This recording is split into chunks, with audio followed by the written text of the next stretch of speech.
सबको जय यीशु की। आइए आज के दिन में हम सभी प्रभु का वचन को सुनेंगे और आज का शीर्षक है कितने ईश्वर हैं। कितने ईश्वर हैं, बहुत सुंदर विषय है हम सबों के लिए। इसलिए मैं आप सबों का स्वागत करता हूं, निमंत्रण देता हूं इस वचन पर मनन चिंतन करने के लिए कि कितने ईश्वर हैं। और मैंने ये टॉपिक इसलिए लिया, बहुत सारे लोग आज भी दुविधाओं में हैं, आज भी शंका कर रहे हैं, कंफ्यूज्ड हैं कि कितने ईश्वर हैं, किसको माने या किसको ना माने, किसकी आराधना करें, किसकी पूजा करें, कहाँ जाएं, कहाँ ना जाएं। दिन प्रतिदिन इन सवालों को लेकर लोग दुविधाओं में हैं, कंफ्यूज्ड हैं। कोई कहता वही सही है, कोई कहता ये सही है, कोई कहता वही इसी को मानो, कोई कहता उसको मानो। अब इसलिए इन बातों को लेकर हम सभी विचार करें, मनन चिंतन करें। सही बात क्या है, हकीकत क्या है, वास्तविकता क्या है, व्हाट इज द ट्रुथ। इस बात को हम लोग इस वक्त सीखेंगे, कितने ईश्वर हैं, इस शीर्षक के अंतर्गत। सबसे पहले मैं इस बात को बताने से पहले मैं आप लोगों को बाइबल में से एक छोटा सा प्रसंग पढ़ के सुनाना चाहता हूं। यह प्रसंग है विधि विवरण ग्रंथ से लिया गया है।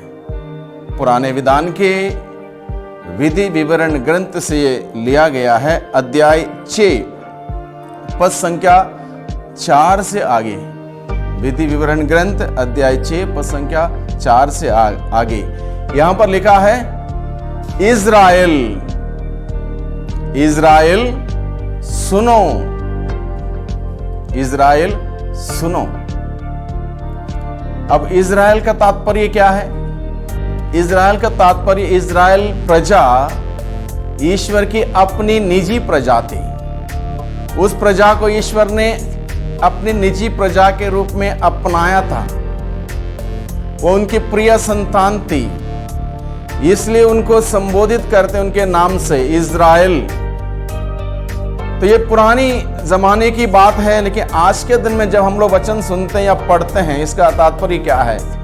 ईश्वर मुझे मेरा नाम लेके पुकारता है, आपको आपका नाम लेकर पुकारता है और कहता है सुनो। क्या सुनना है? ईश्वर की बात को सुनने के लिए ईश्वर हमें बुलाता है। और यहां पर ईश्वर इस प्रकार से निमंत्रण देते हुए हमें बुलाता है, इज़राइल सुनो।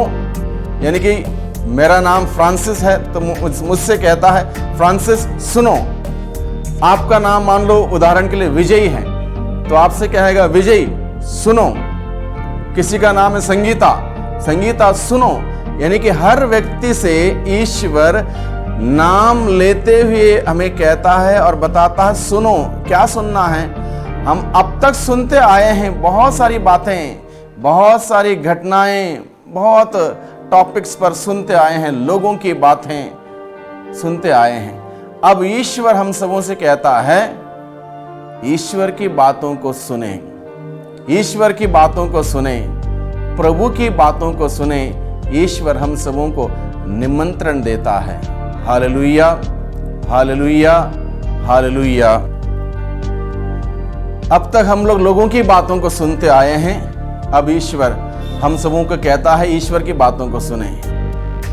लोगों की बातें हमने सुनी होगी, नकारात्मक सकारात्मक हर प्रकार की बातें, जो हमारे मतलब की बात है, जो फायदेमंद बातें, जो नुकसानदायक बातें, सारे सुनते आए हैं। जिसका नतीजा क्या होता है? जब नकारात्मक बातें सुनते हैं, हमारे अंदर नकारात्मक एनर्जी बिल्डअप होती है, और जब नकारात्मक एनर्जी बिल्डअप होती है हमारे अंदर, हमारा जीवन कुंठित होता है, हम प्रभु में आगे नहीं बढ़ते हैं, प्रभु के साथ हमारा रिश्ता कमजोर पड़ जाता है। इसलिए ईश्वर जो हम सबों से प्यार करता है, हमारा सृष्टि करता है, ईश्वर हम सबों से नाम से पुकारते कहता है मेरी बात को सुनो।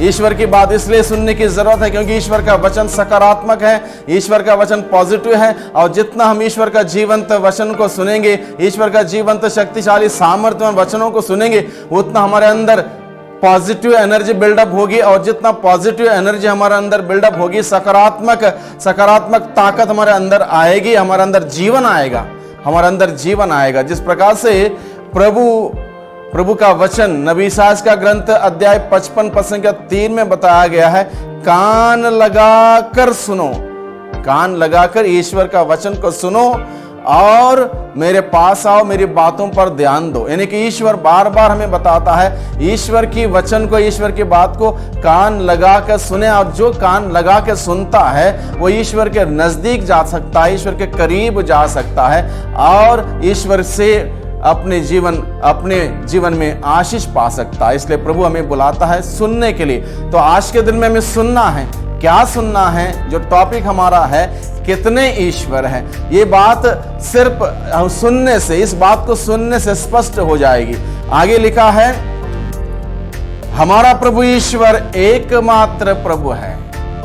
सबसे बड़ी बात यहां पर यह बताई गई है, हमारा प्रभु ईश्वर एकमात्र प्रभु है।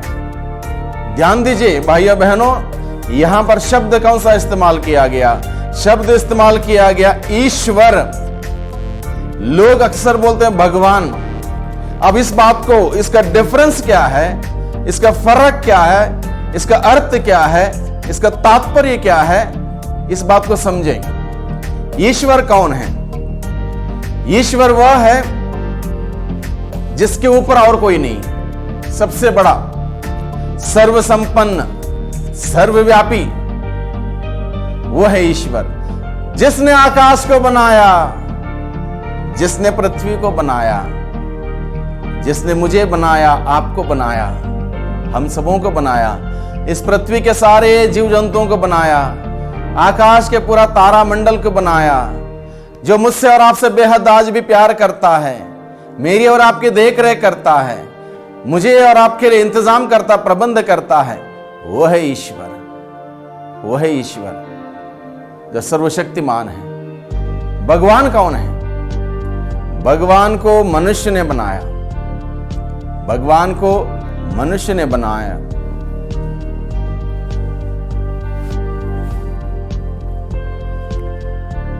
ईश्वर को किसी ने नहीं बनाया,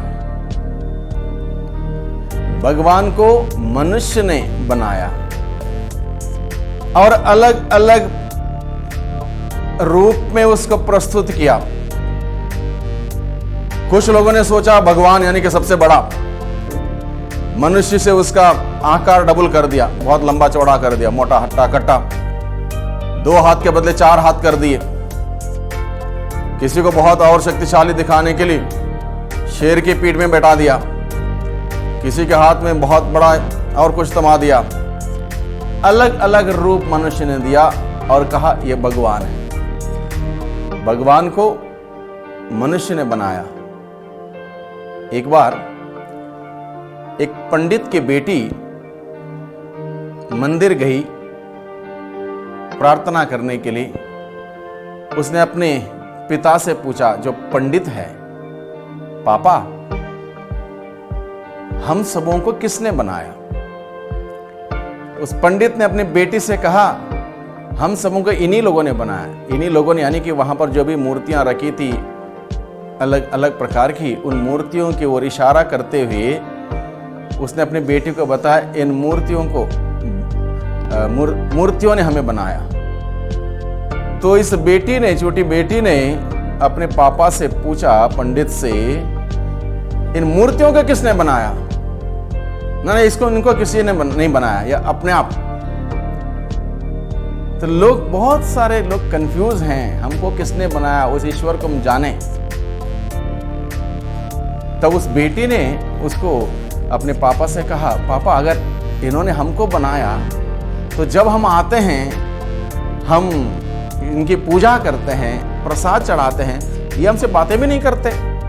हम किसी के घर जाते हैं मेहमान के रूप में, लोग भले ही हमें नहीं जानते हों, हालचाल पूछते हैं, बातचीत करते हैं, पानी पिलाते हैं, सेवा करते हैं, और ये लोग कुछ भी नहीं करते। तो इन्होंने कैसे बनाया होगा हमें?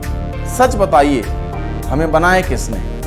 उस पंडित के पास उत्तर नहीं था, क्योंकि उसको मालूम नहीं था। तो आज के दिन में बाइबल हमें बताता है, हमारा प्रभु ईश्वर एकमात्र प्रभु है। हमारा ईश्वर अनेक नहीं है, बहुत सारे नहीं हैं, एकमात्र प्रभु है। एकमात्र प्रभु है। प्रभु शब्द का अर्थ क्या है? जो सबसे ऊपर, जिसको जीवन पर अधिकार है, जिसको मृत्यु पर अधिकार है। मृत्यु और जीवन दोनों उस ईश्वर के अधिकार में है, उसको बोलते हैं प्रभु। जिसने मृत्यु को हराया हो, जिसने जीवन पर विजय पाई हो, वो है प्रभु। He is Lord. तो इसलिए प्रभु का वचन हमें बताता, हमारा प्रभु ईश्वर एकमात्र प्रभु है, अनेक नहीं है। ये बहुत बड़ा रहस्य हमारे सामने खोला है, बहुत बड़ा रहस्य मुझे और आपको आज के दिन में जानने के लिए, हम सबों को जानने के लिए यह रहस्य खोला है। एकमात्र ईश्वर है, अनेक नहीं है, अनेक नहीं। उसको भले ही हम लोग अलग अलग शब्दों में संबोधित करते होंगे, वो बात अलग है, लेकिन है वो एकमात्र ईश्वर है। Hallelujah, hallelujah. और एकमात्र ईश्वर है तो ईश्वर हम सबों की देख रेख करता है, ख्याल रखता है, हम सबों से प्यार करता है, इंतजाम करता है। इसलिए हमारा कर्तव्य है हम उस ईश्वर से प्यार करें, एकमात्र ईश्वर की आराधना करें, एकमात्र ईश्वर से प्यार करें, उसकी आराधना करें। ये हमारा कर्तव्य है, हमारा फर्ज है। इसलिए आज के दिन में जब हम लोग प्रभु का वचन सुन रहे हैं, कितने ईश्वर हैं, यहाँ पर इस महान रहस्य को प्रकट किया है कि एकमात्र ईश्वर है। और एकमात्र ईश्वर कौन है? जो सबसे ऊपर है, सबसे बड़ा है, सर्वशक्तिमान है, सर्वसंपन्न है, इसके अतिरिक्त और कोई नहीं है। हम लोग पढ़ते हैं प्रेरित चरित्र अध्याय 4 पद संख्या 12 में हम पढ़ते हैं, आकाश के नीचे धरती के ऊपर समस्त मानव जाति के लिए मुक्ति प्राप्त करने के लिए दूसरा कोई नाम नहीं दिया गया है। आकाश के नीचे धरती के ऊपर समस्त मानव जाति के लिए मुक्ति प्राप्त करने के लिए दूसरा कोई नाम नहीं दिया गया है, एकमात्र नाम दिया गया है। एकमात्र नाम मुक्ति प्राप्त करने के लिए, एकमात्र नाम उद्धार पाने के लिए, एकमात्र नाम मोक्ष पाने के लिए, और वह नाम है, वो एकमात्र नाम है प्रभु यीशु का नाम। प्रभु यीशु का नाम। आकाश के नीचे धरती के ऊपर समस्त मानव जाति के लिए मुक्ति प्राप्त करने के लिए एकमात्र नाम दिया गया है, वो नाम है प्रभु यीशु का नाम। यानी कि दूसरा कोई मुक्तिदाता नहीं है। इस बात से ये स्पष्ट हो जाता है, दूसरा कोई उद्धार करने वाला नहीं है, मुक्ति देने वाला नहीं है, मोक्ष देने वाला नहीं है, पाप की दास्ता से, बंधनों से छुड़ाने वाला नहीं है, स्वर्ग हमें ले जाने वाला दूसरा कोई नहीं है, एकमात्र है। इस बात को हम समझें, वो एकमात्र कैसे है? मान लो एक बहुत बड़ा कुआं है और उस कुएं में हम सभी गिरे हैं, हम सभी उस कुएं में गिरे हैं और हम लोग चिल्ला रहे हैं, हमें बचाओ, हमें बचाओ, हमें बचाओ, हमें इस कुएं से बाहर निकालो। कौन निकाल सकता है उस कुएं से बाहर? हम कुएं में गिरे हैं, हम लोगों को कुएं से बाहर कौन निकाल सकता है? जो कुएं में नहीं गिरा है, जो कुएं में नहीं गिरा है, वो हमें कुएं से बाहर निकाल सकता है। अब ये कुआं क्या है? ये दुनिया है। ये कुआं, ये दुनिया है। और इस दुनिया में रहने वाले हम सभी लोग पाप के उस कुएं में हम लोग गिरे हैं, पाप के उस कुएं में गिरे हैं। किसी ने ज्यादा पाप किए होंगे, किसी ने कम पाप किए होंगे, किसी ने ज्यादा अधर्म किया। इस प्रकार से हर कोई इसमें गिरा है। अगर इसमें हर कोई गिरा है तो हम लोगों को जो कुएं के अंदर है उनमें से कोई बाहर नहीं ला सकता।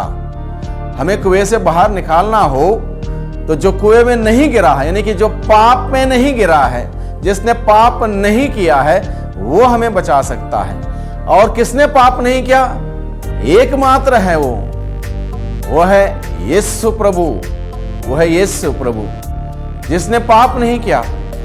इसलिए हम पढ़ते हैं बाइबल में फिलिप्पियों के नाम के संत पौलुस का पत्र अध्याय 2 पद संख्या 2 से आगे का प्रसंग अगर हम पढ़ेंगे, वहां पर लिखा है, प्रभु यीशु ईश्वर थे, ईश्वर की बराबरी कर सकते थे, फिर भी उन्होंने मनुष्य बनकर, मनुष्य का रूप धारण कर, मनुष्य बनकर इस धरती पर आए, दास का रूप धारण किया, ताकि हम सभी लोग पाप करते हुए दास बन चुके थे, दास बने हुए हम सभी लोगों को वो हमें छुड़ा सके, मुक्ति दे सके, उद्धार कर सके। इसलिए प्रभु यीशु इस धरती पर आए, यानी कि इस कुएं में उतर के आए, पापमय इस कुएं में वो उतर के आए, क्योंकि वो कुएं में नहीं गिरे थे, पाप में नहीं गिरे थे। वो ईश्वर अपनी प्रजा को बचाने के लिए इस कुएं में, पाप में कुएं में उतर के आते हैं। इसका तात्पर्य यह है, वो इसलिए उतर के आते हैं कि हम सभी पापियों को, जो पाप करते हुए शैतान के हाथों में दास बने थे, हम सबों को इस दासता से छुटकारा देने के लिए उन्होंने पाप नहीं किया। वो पवित्र है, वो पवित्र है। और इसी बात से स्वर्ग राज्य में निरंतर उस प्रभु की तारीफ की जाती है। पवित्र पवित्र पवित्र वो प्रभु परमेश्वर पवित्र है। और वो प्रभु परमेश्वर जब पवित्र है, हम सभी लोगों के जीवन में जो अपवित्रता थी, पाप का कलंक था, उससे छुड़ाने के लिए, बचाने के लिए इस धरती पर इंसान बन के आता है। और इस धरती पर इंसान बन के हम सबों को छुड़ाने के लिए उन्होंने कष्ट उठाए, अपमान सहे, निंदाएं सही, भारी क्रूस को उठाया, कलवारी की यात्रा की, 3 कीलों के बीच में क्रूस पर उनको जकड़ दिया गया। और वहां से उस मृत्यु को स्वीकार करते हुए, पाप का वेतन मृत्यु है, मृत्यु का स्वीकार करते हुए उन्होंने क्या किया? हम सबों को पाप की दास्ता से छुड़ाया। वो एकमात्र ईश्वर है। और इसलिए वो प्रभु यीशु कहता है, एकमात्र द्वार है, एकमात्र द्वार है। और वो एकमात्र द्वार कौन है? स्वयं प्रभु यीशु मसीह। 1000 द्वार नहीं है स्वर्ग जाने के लिए, 1000 द्वार नहीं है, एकमात्र द्वार है, वो है प्रभु यीशु मसीह। ईश्वर ने यीशु के माध्यम से उस एकमात्र द्वार को हम सबों के सामने खोल रखा है। उस द्वार को, मुक्ति के द्वार को, उद्धार के द्वार को, अनंत जीवन के द्वार को खोल रखा ईश्वर ने प्रभु अपने पुत्र यीशु के द्वारा। जिस प्रकार से हम पढ़ते हैं यूहन्ना का सुसमाचार अध्याय 3 पद संख्या 16 में, यूहन्ना का सुसमाचार अध्याय 3 पद संख्या 16 में हम पढ़ते हैं, ईश्वर ने संसार से इतना प्यार किया कि उसने उसके लिए अपने एकलौते पुत्र को अर्पित कर दिया, जिससे जो कोई उसमें विश्वास करे उसका सर्वनाश ना हो, बल्कि उसे अनंत जीवन मिले। यह बात स्पष्ट की गई यहां पर भाइयों बहनों। ईश्वर ने संसार से, यानी कि हम सबों से इतना प्यार किया कि उसने संसार को, हम सबों को बचाने के लिए अपने एकलौते पुत्र को अर्पित कर दिया, जिससे हम में से जो कोई भी व्यक्ति उस यीशु प्रभु में विश्वास करता है, यीशु प्रभु को स्वीकार करता है, यीशु ही मेरा मुक्तिदाता है, यीशु मेरा उद्धार करता है, यीशु ही मेरा स्वामी है, यीशु के सिवा मेरा कोई रास्ता नहीं है, कोई द्वार नहीं है, यीशु के सिवा दूसरा कोई नहीं है। इस बात को जब स्वीकार करेंगे तब जाके हमें मुक्ति मिलेगी। इसलिए प्रभु का वचन कहता है, जो कोई उसमें विश्वास करता है उसका सर्वनाश नहीं होगा, बल्कि उसे अनंत जीवन मिलेगा। इसलिए भाइयों बहनों, हम इस बात को समझें, एकमात्र ईश्वर है, और एकमात्र ईश्वर जो हम सबों का रचयिता है, हम सबों को बनाने वाला है, हम सबों को पालने पोसने वाला है। और वो ईश्वर हम सबों से इतना प्यार करता, इतना बेहद प्यार करता है, उसने अपने प्यार के चलते अपने पुत्र को इस धरती पर भेजा, ताकि हम सभी उस पुत्र यीशु मसीह में, प्रभु यीशु मसीह में विश्वास करते हुए बच जाएं। जो विश्वास करता है वो बच जाएगा। यहां पर बताया गया है यूहन्ना का सुसमाचार अध्याय 3 पद संख्या 16 में, जो कोई भी व्यक्ति उसमें विश्वास करे। यहां पर जात धर्म की कोई बात नहीं, ईश्वर सबका है, एक है, सबका मालिक है, वो सबका मालिक है, इसमें कोई भेदभाव नहीं। इसलिए यहां पर लिखा है, जो कोई भी व्यक्ति उसमें विश्वास करता है उसका सर्वनाश नहीं होगा। यानी कि हमें बचना है, केवल इस दुनिया के जीवन तक हम सीमित ना रहे।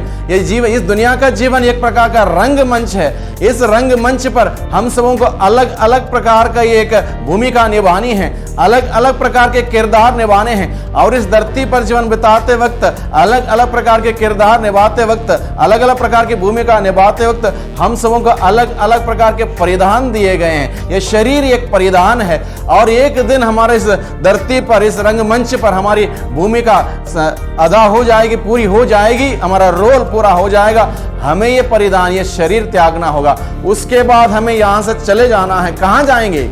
कहां जाएंगे? जब हम इस धरती पर रहते हुए उस ईश्वर को जानेंगे नहीं, किसने मुझे बनाया, तो हम वहां पर कैसे जा सकते हैं? नहीं जा सकते। इसलिए भाइयों बहनों, ज्यादा देर ना करें, ज्यादा देर ना करें, इस बात को समझें। एकमात्र ईश्वर है जो सबका रचयिता है, एकमात्र ईश्वर है जिसने पूरी सृष्टि की रचना की, एकमात्र ईश्वर है जो हम सबों को बचाने वाला है, एकमात्र ईश्वर है जो धरती और आसमान का स्वामी है, स्वर्ग का राजा है, एकमात्र ईश्वर है। उस ईश्वर पर श्रद्धा रखें, उस ईश्वर पर भरोसा रखें, उस ईश्वर को माने, उस ईश्वर पर भरोसा रखें, विश्वास रखें, और वही ईश्वर हम सबों को बचाएगा। दूसरा कोई बचाने वाला नहीं है। इधर उधर ना भटके, हम लोग कंफ्यूज ना हो जाएं, दुविधा में ना रहें। हमें बचाने वाला वह सच्चा परमेश्वर, सच्चा परमेश्वर जिसने समस्त सृष्टि की रचना की, वही हम सबों को बचाएगा। जिसके हाथ में जीवन का अधिकार है, जिसके हाथ में मृत्यु का अधिकार है, वही हमें बचाएगा और कोई नहीं बचाएगा। इसलिए हम इधर उधर ना भटकें। एक दिन हमारा ये शरीर रूपी परिधान हम इस धरती के रंगमंच में पहन के बैठे हैं, इसको हमें वापस देना होगा। यह शरीर इस मिट्टी से बनाया हुआ मिट्टी में पहुंच जाएगा, तो हम कहां जाएंगे अगर हम उस ईश्वर को नहीं जानेंगे? ईश्वर को जाने भाइयों बहनों, ईश्वर को जाने, गहराई से इस ईश्वर को जाने, तब जाके हम उस स्वर्ग राज्य में पहुंच सकते हैं। इस दुनिया के इस इम्तिहान के बाद, इस परीक्षा के बाद, इस दुनिया के इस दुनिया के किरदार निभाने के बाद हम वहां पर पहुंच सकते हैं। भारतीय दर्शन शास्त्र के अनुसार ईश्वर को जानना ज्ञान है। ईश्वर को जानना, according to Indian philosophy, education should lead one to know that God, who is that God. यह है, बहुत अच्छी बात है। अगर हम उस ईश्वर को नहीं जानेंगे, नहीं मानेंगे, तो इस दुनिया के जीवन के बाद हमारा क्या होगा? कहां जाएंगे? उस पिता के घर हमें जाना है, उस ईश्वर के घर हमें जाना है जहां हमें अनंत जीवन बिताना है। इसलिए भाइयों बहनों, हम इस बात को समझें। आज के दिन में जो बात हमें इस बाइबल के द्वारा हमारे सामने रखी गई है, एकमात्र ईश्वर है।